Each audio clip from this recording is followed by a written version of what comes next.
All right, how you guys doing? This is Dr. Jeff at Rhythmia Life Advancement Center in Costa Rica.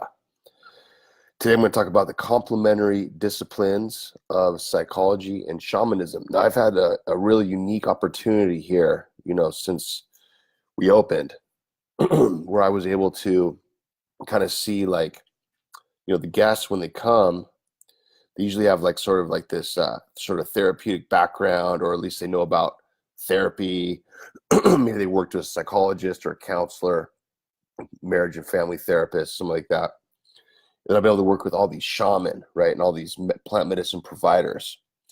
And what I've learned over the last 3 years, this is such a unique environment at Rhythmia because we have like medical stuff and therapeutic stuff from like the West. Then we also have all this holistic stuff and all these shamanistic sort of tools with the plant medicine and with the way that the medicine is facilitated. So I've been able to see like a bridge between these two worlds. And it's interesting because, each world, whether it's psychology, psychiatry, that group of kind of like clinicians in the West, or whether it's the shamans and the people from Colombia and Peru and Venezuela and in Brazil, in those countries where they're training indigenously with their people and their family, and their bloodline. What I've been able to see is there's a lot of similarities. There's a ton of similarities. And what I've noticed is that, if you think about like what is someone who's a shaman, what's their goal, right? What is the goal of a psychologist or a therapist? The goal is to help the patient, help the individual plug into themselves and to get clarity, to work through issues, right? So they have the same sort of goals, each group of people. So there's different tactics to that. In psychology and psychiatry, it's therapy, it's talk therapy, it's interventions with, psychiatrists use meds, psychologists use cognitive behavioral therapy, they use Jungian analysis, they use object relations therapy, Freudian model 3, all this psychobabble I'm telling you guys, right? There's all these different sort of strategies, right? The humanistic approach in psychology. And basically what a psychologist is trying to do is build rapport, build trust, help the individual connect and plug into themselves and make shifts and changes, right? And there's ways that a psychologist does that. And then you look at the shaman and the plant medicine providers, and it's like, what are they doing? Well, they're doing the same exact thing in their own way with their different tools. They're using plant medicine as a facilitator. They're clearing a space within the ceremony area that's safe and pure and good energy and positive vibes. And there's music, and there's a lot of like vibrational stuff going on. There's like drumming sometimes, and there's all these things that the shaman are using to help the individual get to a place where they're plugged into themselves and where they're feel connected and they can move through issues. So I really like, the kind of dual approach that Rhythmia has for any kind of issues you're dealing with.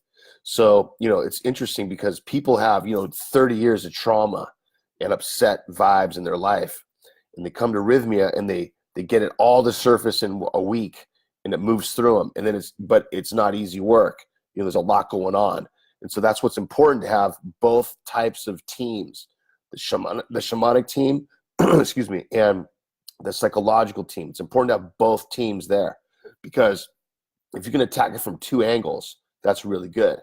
We have all these different other sort of things we're doing here. We got classes, we got massage, we have spa treatments, we have hydrocolonic cleanses, super healthy food, all these different things that kind of like work to bring the person plugged into themselves and give them comfort so they can do this kind of work.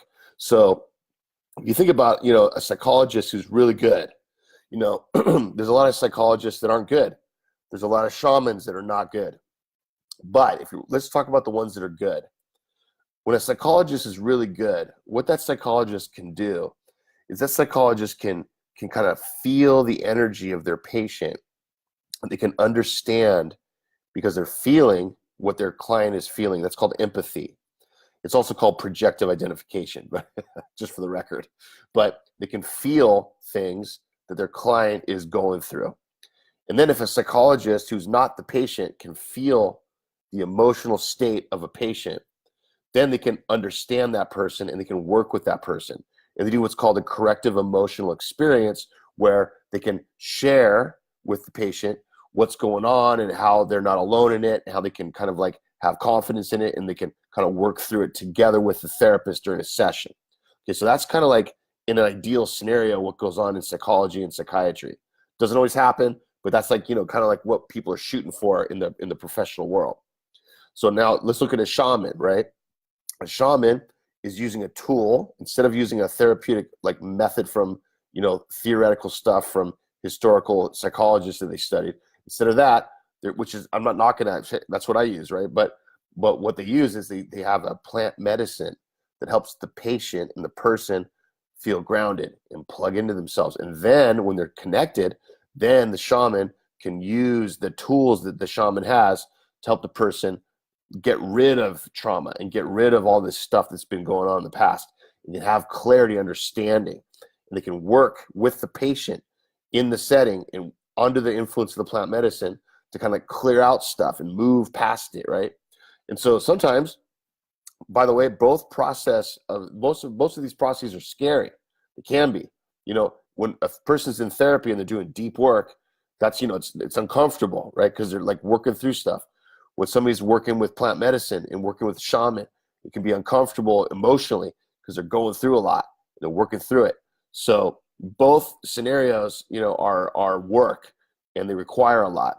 Now, at Rhythmia, we've been able to blend the two in a way that's appropriate. The therapy that goes on here for those that need it blends with the plant medicine. And the plant medicine ceremonies that go on with the shaman and plant providers blends with the therapeutic approach of the clinicians. So there's this really good blend. Now, if you're going to like go one way or the other, and if you go into the jungles of Peru, you're going to get like the shamanic way. And that's cool, right? Nothing against that. But you're not going to have that other sort of vibe going down that can support you kind of clinically in a way that maybe you're more familiar with, potentially. And then if you're going to be in a clinical setting, where I'm from back in LA, and it's going to, often it takes a really long time. And there's a lot of therapy and a lot of sessions, and you got to bill insurance and you got to pay out of pocket, and there's just a lot going on. It takes a while. So sometimes, that work is drawn out. So what I've seen is that if you can mesh the two, the shamanic world and the psychological sort of therapeutic world, you can kind of put them together, you can get really far really fast, because the goal is to get healed quickly. You don't want to get healed over 20 years only, and it takes 20 years to get healed. We'd rather have you get healed quickly so you can be safe and be sane and be complete as a person and move forward in your life. Now, the model, and I've talked about this many times, the model is, sort of punitive in the West. It's like, if you have an addiction, you've been an addict for 40 years, you need to pay for what you've done. And you've hurt a lot of people, you've hurt yourself. So the only way you can really make amends to that is being counseling and 12-step groups and all kinds of stuff for the rest of your life. You know what? And you know what? For some people, that's okay, and they like that. But I don't believe in that approach. I believe in the approach of like, let's get healed quickly. Let's integrate what we've learned. Let's use the tools we get during the ceremonies and during the psychological intervention. Let's use it and move forward, acting on the new knowledge that you have. That's the way to do it. So I believe that psychology and psychiatry, as well as plant medicine and shamanic work, is very similar. There's different approaches, and it works together for the same outcome: to heal, to help, and to facilitate an environment where you can really do the work yourself. I'm one of those people that I don't want anybody to do anything for me, right? I should let some people sometimes do some things for me because, it's nice, right? But I'm not somebody that really like is into that. I like to do stuff for myself. If I'm feeling sad, I want to come out of it myself. If I'm feeling hurt, I want to come out of it myself.